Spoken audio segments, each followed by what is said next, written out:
The borders of space and time have opened once again, and transmitting from the mountains of West Virginia, it's time once again for Let's Find Out with Diego. The universe is waiting for you. All systems go.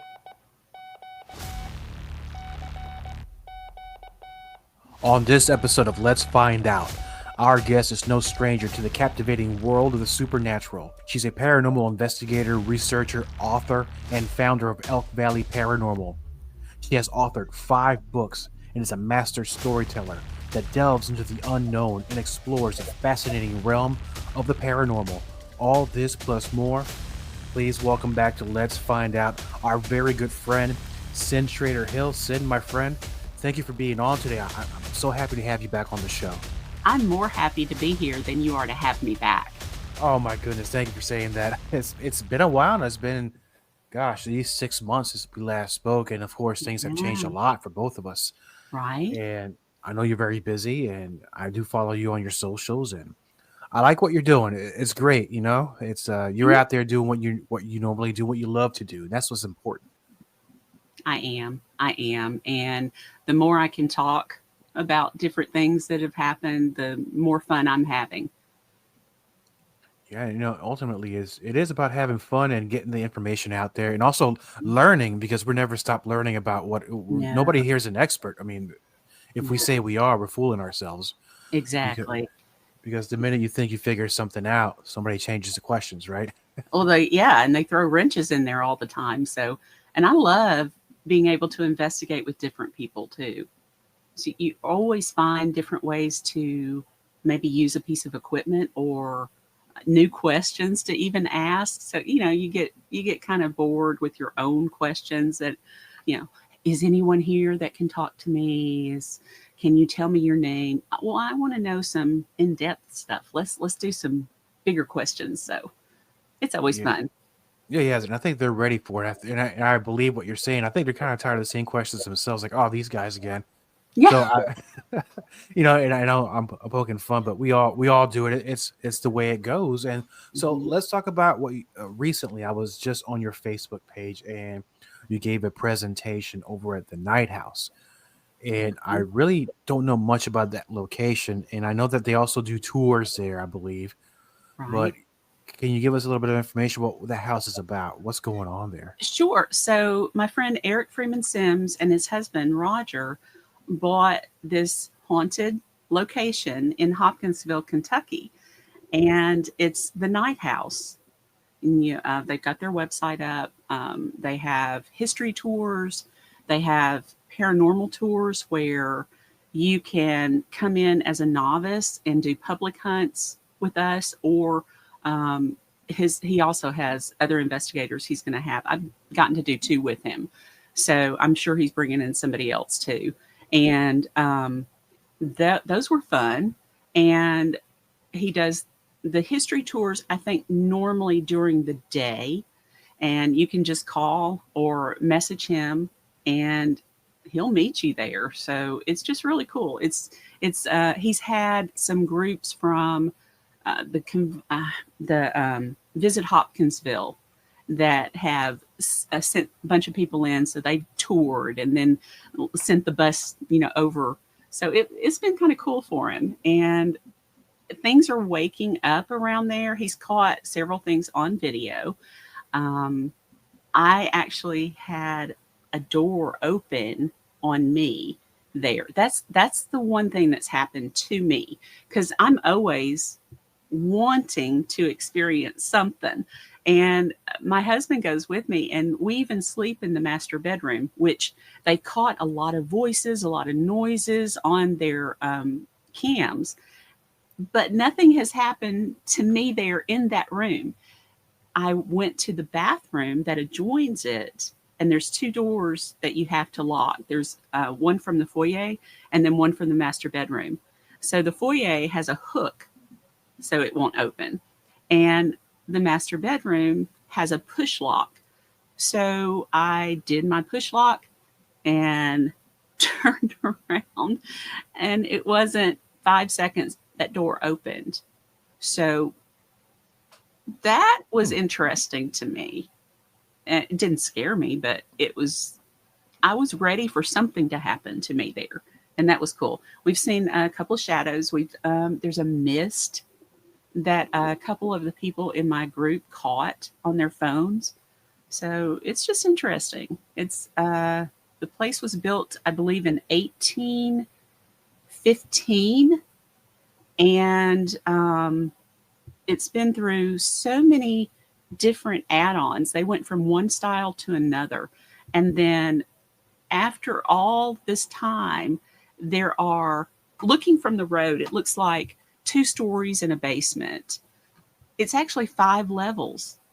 There's split levels, and it's so confusing going in one door and then seeing, a stairs going this way, and then you've got places over here. Then you go up to one level, to the landing actually, and there's another level. You go up another level, and then you've got the attic, you've got the basement, and then it's crazy. It's crazy. It's got the Winchester House feel to it. It kind of does. I would love to go back there. I miss the Winchester House. Would love to go back. And with that one, there's been several movies made out of it, of course, mostly for entertainment, because, of course, real life stuff is happening there. Oh, yeah. And going back to the Night House, you're talking about that it's gone through different renos and styles. Maybe that's one of the reasons why the house is being so active. Maybe. I don't know. I think there is a lot of residual there because of everything that's happened. But then they also have like that door opening, which was weird, and a lot of things coming over the camera, which that could be residual too, but who knows? I haven't figured it out. And it's just an interesting place to go to. I know there's one spot up in the parlor that has a blood trauma area. There's no blood. You can't see blood. But I believe one of the last owners died there. And so he is believed to be kind of wandering around. So it's interesting. Yeah, I can see that. And with the couple that purchased a home, did they tell you why they bought it? Did they buy it knowing it was haunted? Oh yeah, they actually wanted a haunted location. It's their retirement. So I think that's a cool thing to do because they live in one area and then they've got this place and they fixed it up. You can go and look at the Night House on Facebook and see all the renovations they've done. It's amazing. I don't know how they've done it all. Cleaned up everything, and I saw yesterday they just put a mural up in the dining room. So they're all the time updating and in the same frame, leaving it looking like it would have in the day, So I love that about it. Awesome. And, just recently you were not only where you spend the night there at the same time where you gave the presentation, or was it a different time? No, let's see. I think that is maybe the 4th or 5th time I've gotten to spend the night there. So it's like a home away from home, and it's nice. It's comfortable. And that's one thing. You walk in and it's immediately inviting. There's nothing negative. It's just inviting. And that's what most people say when they walk in. But yeah, we spent the night, and then that next day I was speaking about signs from our loved ones, and Pat Fitzhugh was also there speaking about the Bell Witch. He's the one that knows so much about the Bell Witch. He's done 40 years of studying this case, and he's the man to ask questions to. So I loved hearing his presentation.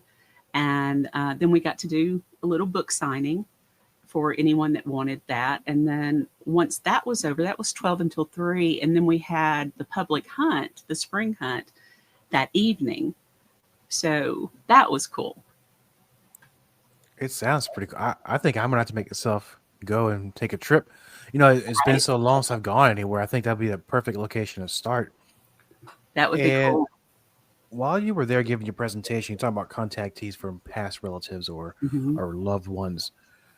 Uh, Very sensitive subject to most, I would think, because it can get kind of emotional Hmm. in a way. And is that something you've experienced yourself?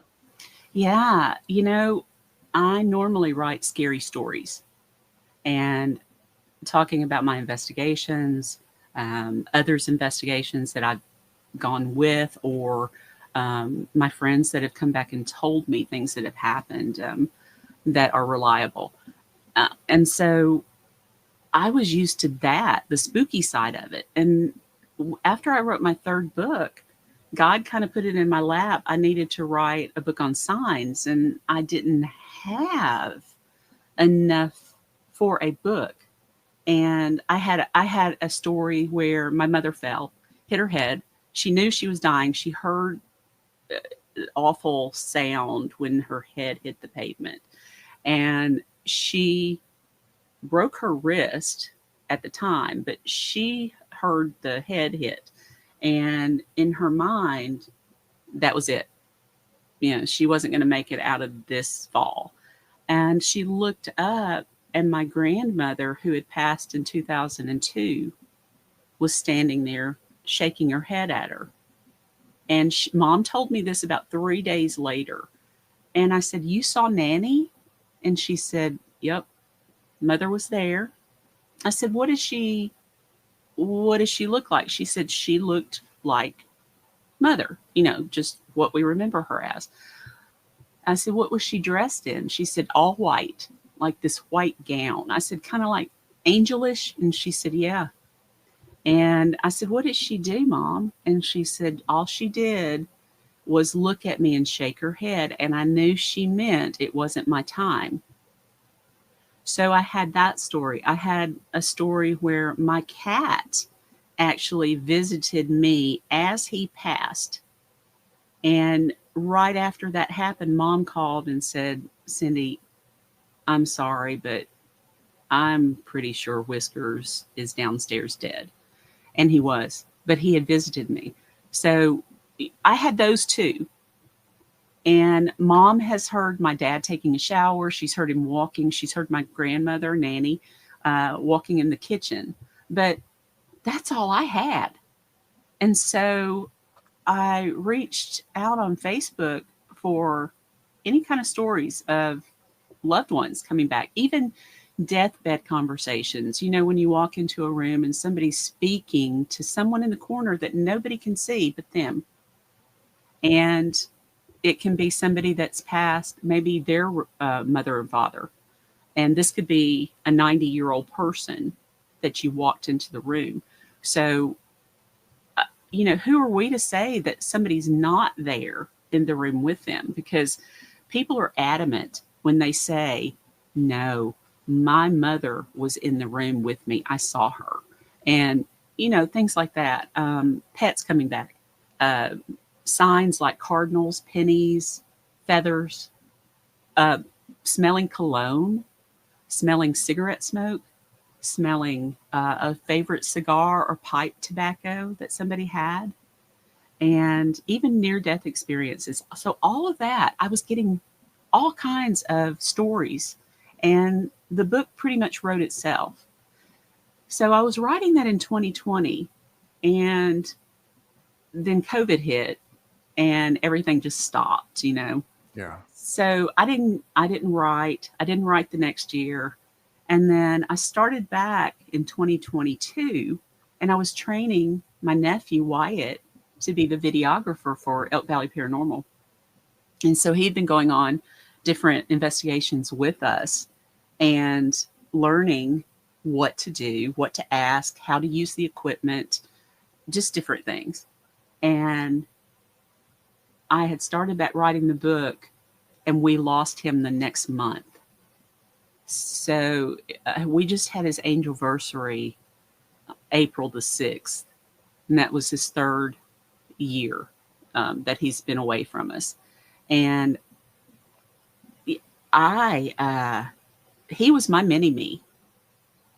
He did everything that I liked. He would do the things my husband does not like to do.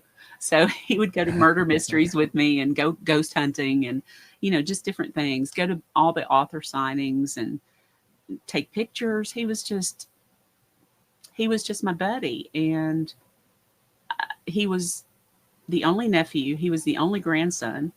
He was my sister's only child after 5 miscarriages. And he lived to be 19 and a half. And then I guess about 3 weeks after his funeral, he had already shown up to my sister and my mom. And I was waiting for him. I was like, are you not going to show up to me? Come on. And I finally was over at my sister's house when he opened his bedroom door. And his bedroom door, you kind of had to muscle to open and close it. And it always made a noise. But when he opened it that night, it made no noise. So I don't know how that happened, but I know he opened that door. He's around a lot. He checks in with my friends a lot because I talk to them all the time, and he's just involved. But about 3 weeks after his funeral, I finally realized why God wanted me to write that book. It was because of Wyatt. And this story that I never wanted to write had to be written. And so the book is dedicated to Wyatt. And I miss him every day. Every day. And I'm sorry you have to go through that. I really am. That nobody wants to see someone so young pass away. I mean, you never know. And, No. And when your loved ones pass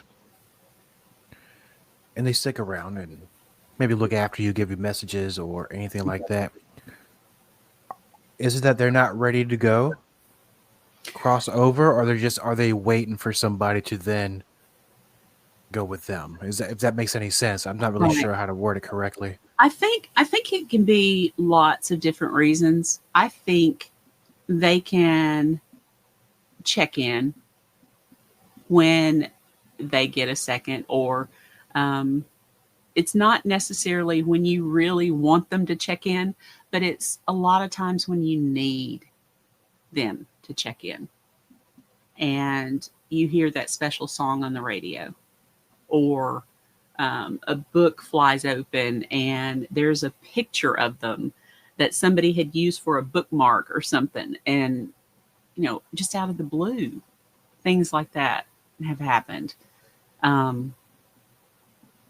It just, I think, is to give us a little hope, a little, maybe a pat on the back to get you through the day if you're having a hard one. Anything like that. But 2, I'm sure there are some that feel like they need to hang around because of maybe their family is just too devastated yet. And they feel bad for them. I know Mark, my friend Mark, that does the illustrations for my book, and he's one of my very best friends. Psychic medium, and Wyatt loved him. We would go down to the beach in Pensacola and meet Mark every summer and have dinner with him, and he would come over to the condo and we would have an evening with him and cut up. And Wyatt absolutely loved him, and his husband Morgan loved him, and I'm sure still does. But he was always checking in, and Mark would say, well, if I would call with some kind of, there's something going on, Mark, and he'd go, don't worry. Right now, Wyatt and so are with that person. They're just They're not there to get them. They're just there for a little moral support, a little comfort. That's all. I have no doubt that when it's my time, when it's my mom's time, when it's my sister's time, Wyatt's going to be one that comes back to get us. And I think that that's definitely going to happen because being that everybody close to him have experienced his presence after his passing, I just think it's like, I'm just going to wait for my aunt, wait for mom, and then we're going to go on our own field trip to the afterlife. I think, that's very fair to say. Now, in continuing with that line of thought with loved ones contacting the living while they're still here. Vastly, is it different? Because I'm looking at my notes because I know you're writing another book coming up, Death's Doorstep, and you're talking about spirit warnings. Now, with spirit warnings, is that similar to a loved one, or are these completely different spirits we're talking about? It can be a loved one, definitely. A lot of times we don't know who it is. I know I've had a couple of angel rescues where I should have been hurt really badly or killed. 2 wrecks. And I walked away without a scratch on me. Somebody was in the car with me. I felt them.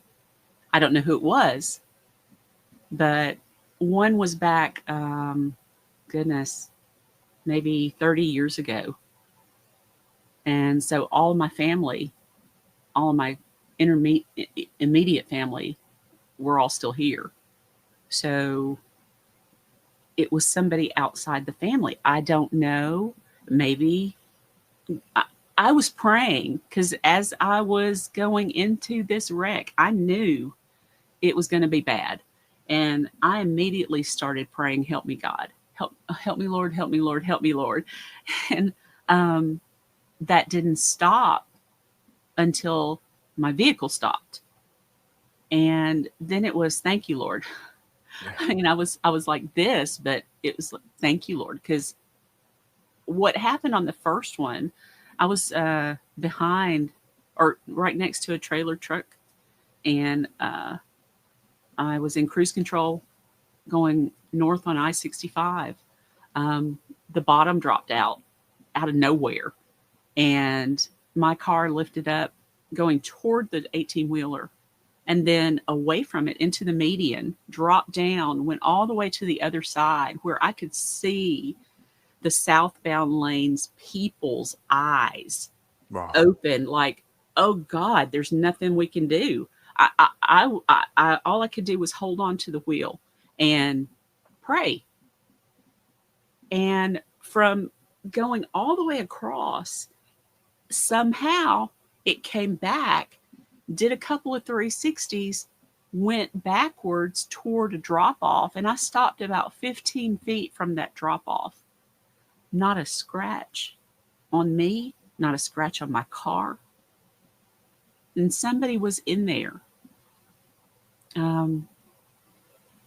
Possibly God did send an angel when I was calling out to him. I don't know, but somebody was there. And the way you explained it, the situation you got in, so the vehicle just lifted up, and then what would have been probably just seconds, probably felt like a lifetime. And exactly. You saw the whole thing, whether fast or slow motion. There are reports that I've learned about where when people come close to the end or what they think would be the end, a lot of things play on their mind. It goes from child to the whole history of your life till now, or from now till childhood. However, I guess you could say, whatever format this information goes through your mind. What were you seeing in that time? Were you able to see anything like your whole past flash behind in front of you, or? No, I was in that moment. I was there. I was, it was in slow motion, like you say, but not at the same time. it was surreal. I did not have any light flashing at all because I was concentrating on the vehicles around me, the people. I was scared to death for the people in the southbound lane. I was horrified for them. And I mean, I did not stop praying until I stopped. So I've gotten stories for this book, Death's Doorstep, and it's near-death experiences, angel rescues like I had, and spirit warnings. So the spirit warnings are like things you get before something might happen and you decide a different path and then find out, oh, it's good I took that path because this is what happened to these people. So it's things like that. One of my favorite stories in this book coming out is from a friend of mine, not too far over in Lynchburg, around Lynchburg. And he was driving home one day. It had been raining. It was a busy road. He was going home, but he was going uphill when he lost traction and started spinning out and going across to the opposite side where an 18-wheeler was coming down the hill. So he met that thing full on, and he shouldn't have made it. There was a paramedic, coincidentally, if you can say coincidence. I don't believe in them that much anymore. This paramedic was coming onto the on-ramp and saw the accident.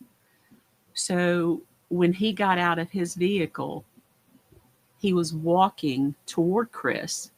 Chris had stopped. His pickup was smashed in, of course, from an 18-wheeler. It was compacted so that he was up in the right side of the cab, pushed up into the ceiling kind of, and the truck was in. He was trapped, but he never lost consciousness.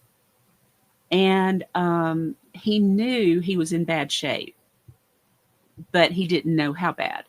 And he saw this paramedic coming toward him, and he turned his neck just a little bit. He had broken his neck, but he turned it just slightly and locked eyes with this guy. That man started running toward him and started working on him once he got there. He was coming. They had to get the door off. It took him forever to get the door off. The windshield was shattered, but still intact. And this man walks up in a long Outback coat with a hat on, shoulder-length brown hair. And he leaned toward Chris and said, would you like for me to pray for you? And Chris said, please. And he said, okay, little brother, you're not going anywhere today. Oh. And his hand came in to touch Chris. For an hour while they worked on Chris, this man prayed and quoted scripture constantly and basically kept Chris from losing his mind in that instance. They got him out. Of course, he looked around. The guy was gone. A few months later, he had a doctor's appointment. Now, this is after several surgeries because he had 5 compound fractures in one leg, which means the bone was coming through. He had 1 compound fracture on an arm and broken pelvis. His other leg was broken in 1 or 2 places. He broke his neck. He was just broken. And so after surgeries, and all that time he had a doctor's appointment. It just so happened that the ambulance that was picking him up to take him was the same paramedic that worked on him. And so he said, "Oh, I remember you."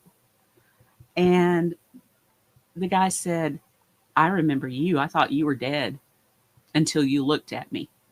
And Chris said, "That's when I saw you running." He said, "Yeah." And he said, "There's something that has been bothering me, and I don't know if I can ever find out for sure because it was on the interstate. And, people come and go from all over, from all walks of life, and I'll probably never know for sure. But that guy that was standing behind you quoting scripture and praying, I would like to find out who he was." And he said the paramedic was just staring at him. And he said, I don't understand you. And Chris said, "The man that was standing behind you in the long coat, shoulder-length hair, quoting scripture, praying the entire time. He kept me from losing my mind." And the paramedic said, "There was nobody else there. It was me, and then a couple of other people came running from their trucks. They had some tools with them, and they worked to get your door off. But there was nobody else there." And later, Chris was looking at his pictures, and it hit him. The guy had reached in the windshield, but the pictures showed his glass shattered, but no hole in it where somebody could reach in. So the ambulance driver asked him, he said, "Do you think that was an angel?" And Chris said, "I'm beginning to." And with situations like that, because it's in my opinion, because if you take the biblical description of angels, it could be terrifying because some of them they're not that good looking, Right. but I believe that they could be some sort of shape shifting going on in there to where it's easier, at least to comfort you. Mm-hmm.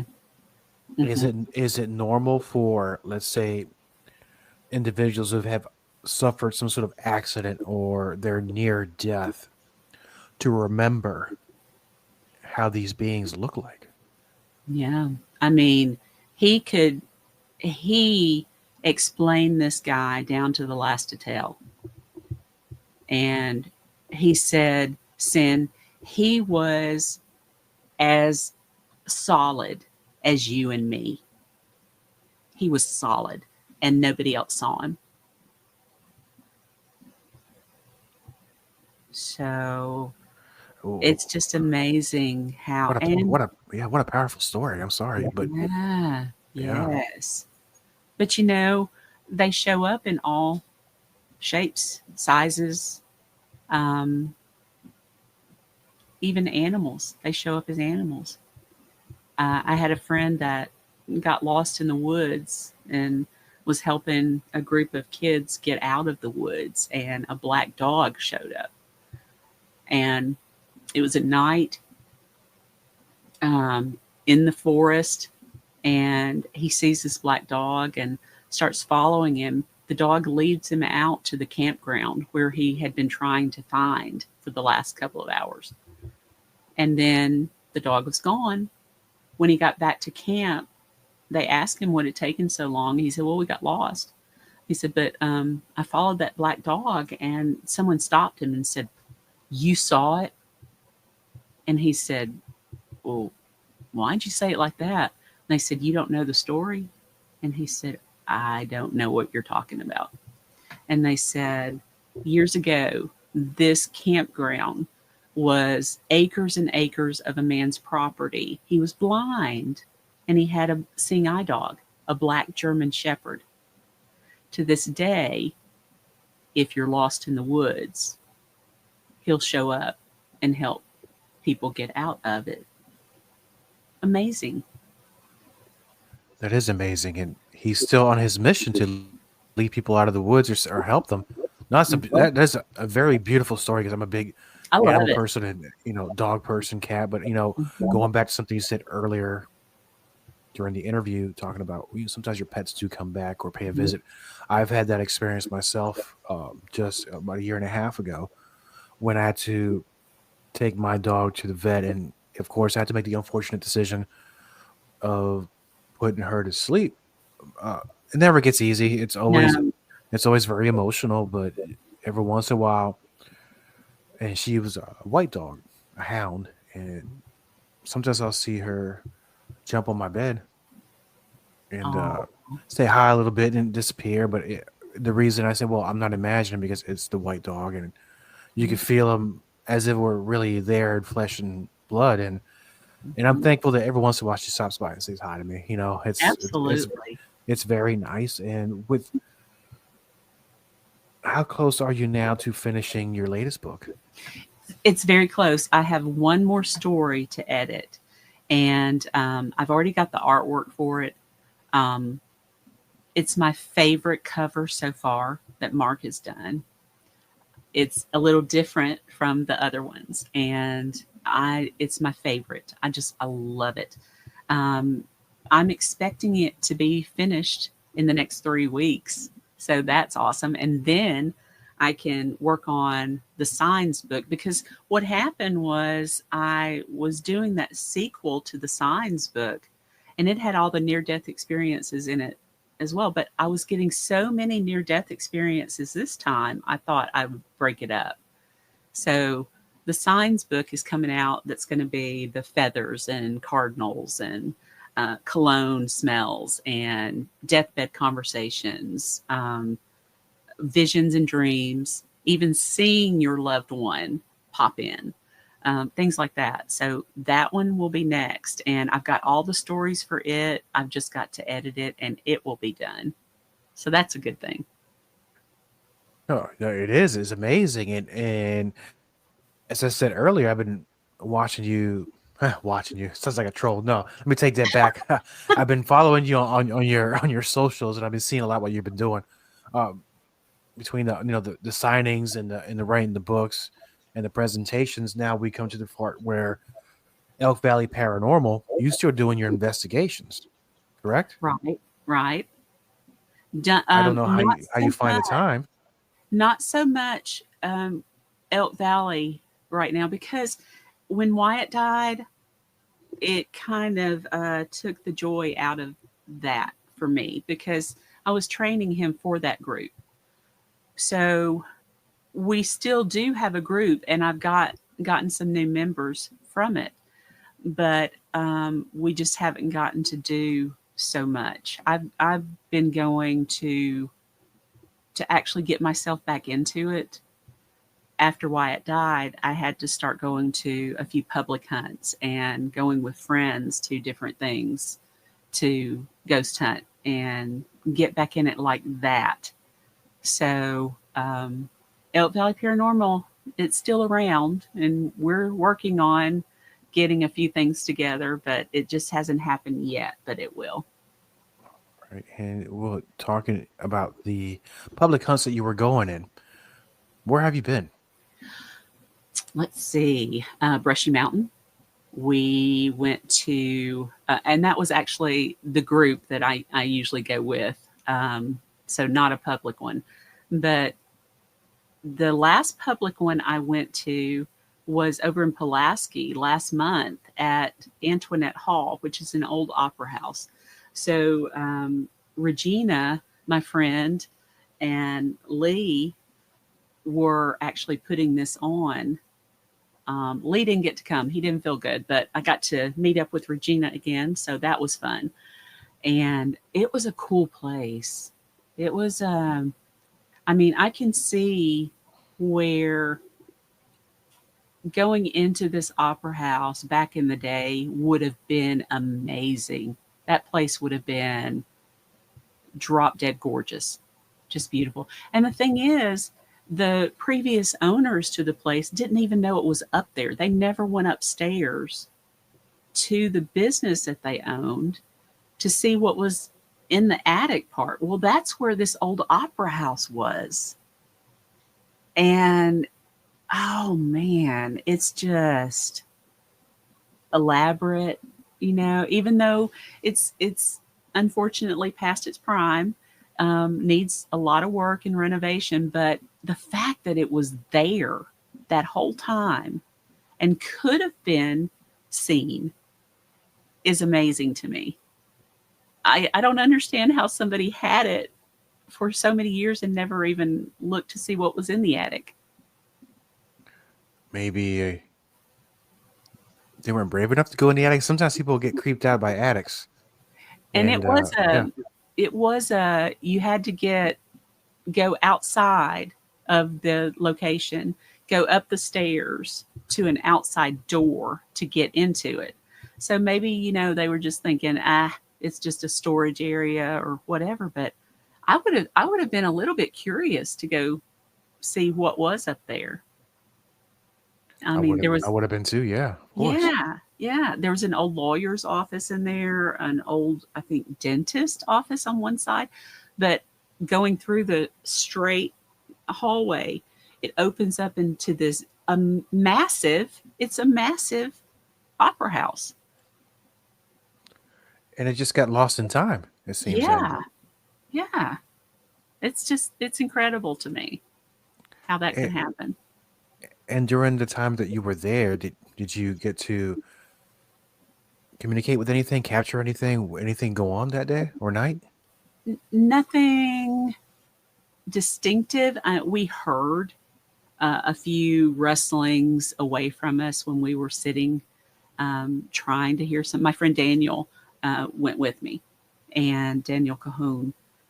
So we were upstairs after everybody had left, and we could hear every once in a while something. The energy when everybody was still there, it was like you go into a room and you feel it at first, and then nothing. It's like the spirits are going, oh, here they come, I'm going into this other room right now. So when the all that finished and people were allowed to kind of go on their own, me and Daniel went back to where we kept having our eyes drawn back to the dressing room and the prop room on the main floor. There was a prop room in the basement too, which was a little spookier, but that prop room on the second floor is what Daniel and I kept being drawn to. So it was just, the energy was different. You could just feel it.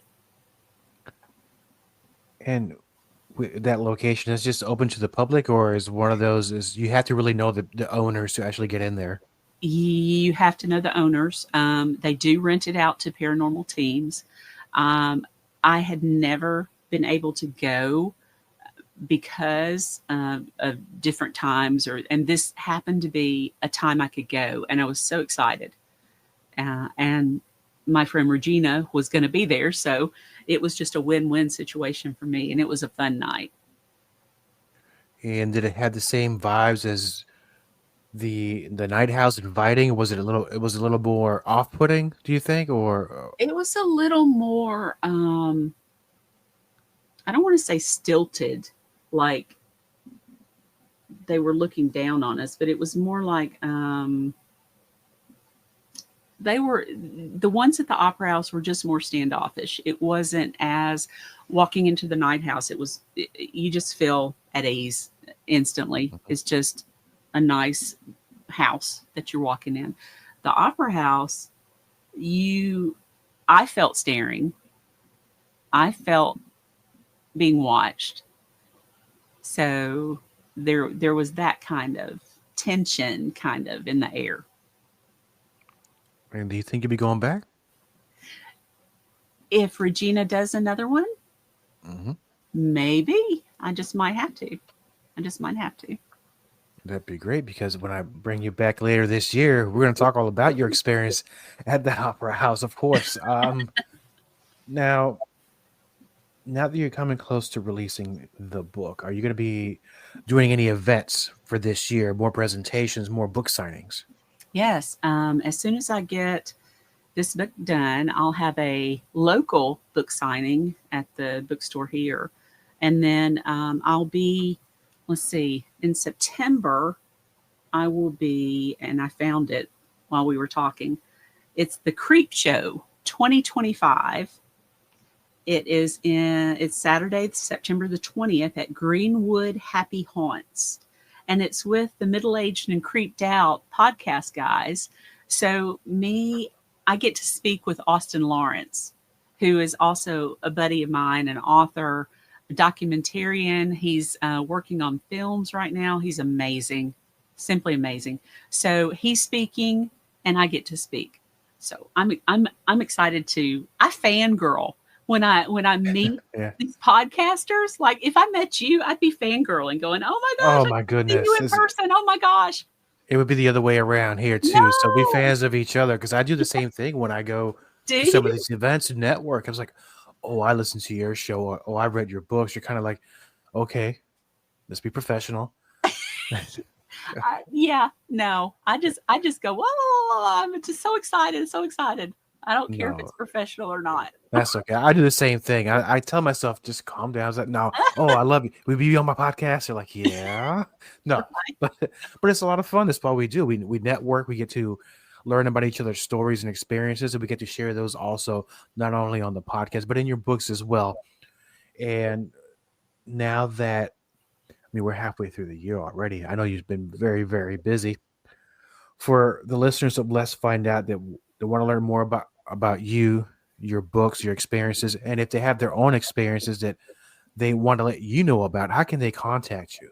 Sure. So my books are on Amazon. There's 5 right now, soon to be 6, and they're in paperback and Kindle versions. If you have Kindle Unlimited, you can read them free. So that's always a help. You can reach me on Facebook, Cyn Shrader Hill author. Elk Valley Paranormal is also on Facebook. And my website, elkvalleyparanormal.com, you can go see evidence I caught. I've got to upload new evidence to update that. And I, been working on the books and editing other people's books. So I've kind of slacked on that. But I'll get back to updating the website. If you have a story and you want for me to possibly include it in another book, I would love to hear from you. You can write me at Cyn Shrader Hill author @gmail.com. Awesome. And for the links and all your socials, I'll put that in the show description. That way they know exactly how to get a hold of you, where to download your books. And, it's just, learn more about you. You're an amazing person. I love having you on the show. And of course, I would love to have you back on later this year, because I know that you're going to go out there and do some exploring. You're going to make contact. You're going to catch a lot of things. I want you to come back. Just let us know all about it. Twist my arm. Okay, I'll do it. I'm there. Done. Thank you so much for being on the show. I'm really looking forward to having you back later this year. Thank you so much for having me. Always love talking to you. Love talking to you. Thank you, my friend. Copyright Diego the Podcaster.